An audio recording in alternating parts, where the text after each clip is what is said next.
Hi there, welcome to the Ruby Reads YouTube channel. I'm a little bit new here and I'm going to be doing some readings from the Let's Not Meet subreddit to start out. I will be branching out into the creepypasta side of Reddit as I begin to find my voice a little bit more. I hope you enjoy this tale of Mr. Creepypants Had a Room for Rent, submitted by BackingAwaySlowlyNow. A few years ago, my partner and I moved to the east coast of the Pacific Northwest. We didn't know anyone in this city, we just saved up a decent chunk of money and hopped on a plane. It was exciting, and we certainly haven't regretted it. The plan was to stay at hostels and cheap hotels until we could find work in an apartment. Finding work was actually quite easy for us. We had new jobs within a week of getting off the plane. Finding somewhere to live, though, was a nightmare. Everywhere we looked had incredibly steep requirements for credit scores and minimum household income. We tried more legitimate sites at first, but after 2 months of hopping around to different hostels, motels, and Airbnb places, we became so desperate, so we went to Craigslist. Many of the listings we tried gave us just as much trouble at first.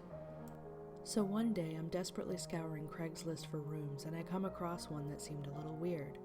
The poster said that he had a very large house in a nice neighborhood and that he wanted to rent out a 500 square foot room for $600 per month, utilities included. In this city, that was suspiciously cheap. He also wrote it in a rambling sort of way. It was almost half ad for a room and half open letter to everyone that had recently accused him of being creepy. Now, obviously, if we weren't so desperate, we wouldn't have even considered contacting this man. But we thought that we might have been at risk of running out of money before we could get in somewhere at this rate, so we gave him a call. On the phone, he sounded relatively normal. He actually suggested we meet up with him in a public place to talk about the room first. We agreed to meet him at a restaurant near the hostel we were staying at, though we didn't tell him which one, of course. He showed up late and looked surprised to actually see us there. He sat down and he talked for a long time. I say he talked rather than we talked because he rambled non-stop about himself and how he felt persecuted by everyone in this city. He claimed to be an artist and a collector. In between him repeating himself many times about how the locals just don't understand his passions, he also told us the room he had advertised was currently filled with his collection.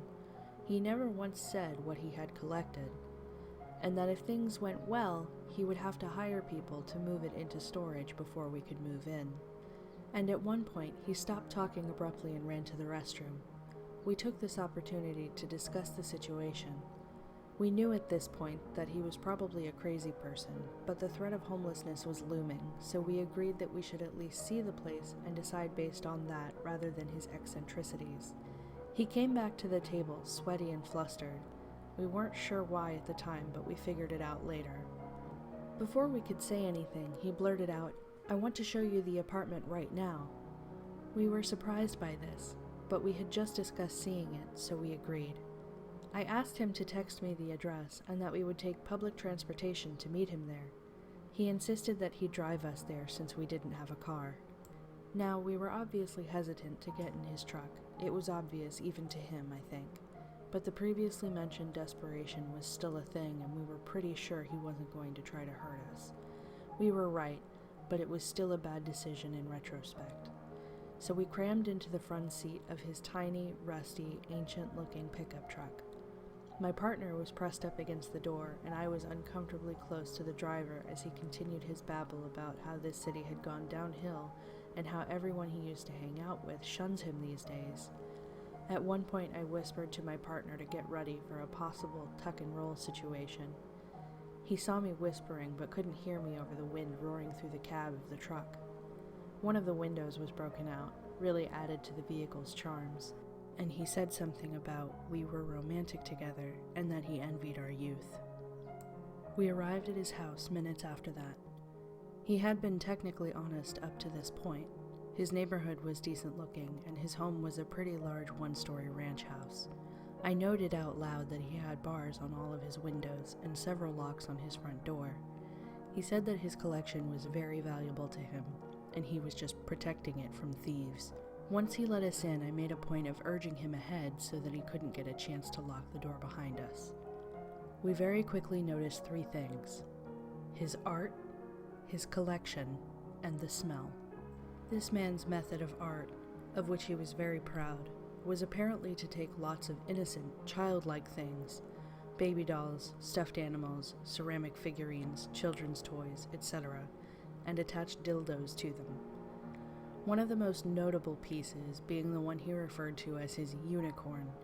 It was a ceramic horse figurine that he sloppily sawed the head off of and replaced with a baby doll's head and added a hand-sculpted clay penis as the horn. His collection consisted mainly of rubber, plastic and latex clothing, and gas masks. Both his collection and his art were everywhere. The place was so jam-packed with junk that every room had only a single-file path going through it that you could walk without bumping into art or stepping on piles of fetish wear. This fellow was definitely not concerned about cleanliness. This place reeked of mildew and moldy rubber. The carpet looked as if it hadn't seen a vacuum since the 70s. As we passed through the kitchen, he declared that he loves cast iron pans because you don't have to wash them. Just as we noticed that every countertop was cluttered with rusted pans that all looked to have decades worth of scorched food caked on. We stayed behind him mostly silent as he stopped every now and then to point out his favorite art pieces and to repeatedly tell us he was leading us to the room and that it was full of his favorite stuff right now, but that he'd get people to move it out for us. He said that like us moving in was a sure thing. He opened the door to the room and actually said, "Voila!" I don't doubt that the room was around 500 square feet, but every inch of it was stuffed with clothing racks. The clothing racks were all packed with the same thing: shiny rubber, latex, and plastic pairs of pants with dildos sewn to the front of them. Up to this point, we were doing our best to avoid reacting to all the freaky stuff in this guy's home because we were afraid he would snap on us if we did. But I started to notice after a while, though, that he was getting disappointed that we weren't reacting to anything. My guess is that he gets off on shocking people with his creepy pants, and that this isn't going as well as he'd hoped. We told him that the room looked big enough and that we'd like to go back to our hotel to think it over. He didn't have much of a reaction to that, but he agreed to drive us home now. When he thought that I wasn't looking, he took something out of his pocket and tossed it through the open doorway of a dark room on his way past it. I was afraid that it might have been his car keys, so I used the light on my phone to peek in as we passed that room. The whole room was a pile of tied-off, used condoms, or sperm balloons as my partner later called them. We later speculated that he was masturbating at the restaurant and added a balloon to the pile before taking us back. So we piled into his truck and had a long, awkward drive back to the place where we had met. His rambling was much more frustrated this time around, and he passed where we wanted to get out 3 times before we just jumped out at a red light, frantically shouting, "This is good here, well, it was nice meeting you, thanks, bye." I added his number to my contacts as Mr. Creepypants. Over the next several days, he sent a few texts asking if we've talked it over yet. I wanted to be polite, so I just said, "We've decided against it, but thank you for the very nice offer." He responded with the phrase, "Are you creeped yet?" copied and pasted over and over about 30 times. I'm not sure why I was still trying to be polite, but when he stopped spamming me, I responded, "No, we thought that your collection was lovely, but it's just so large that we can't bring ourselves to ask you to move it." It took him a few more days to respond, but he did, and he took it better than I expected. "Yeah, I really didn't want to move it. Thanks for understanding." He then made a recommendation for a local burger place for some reason.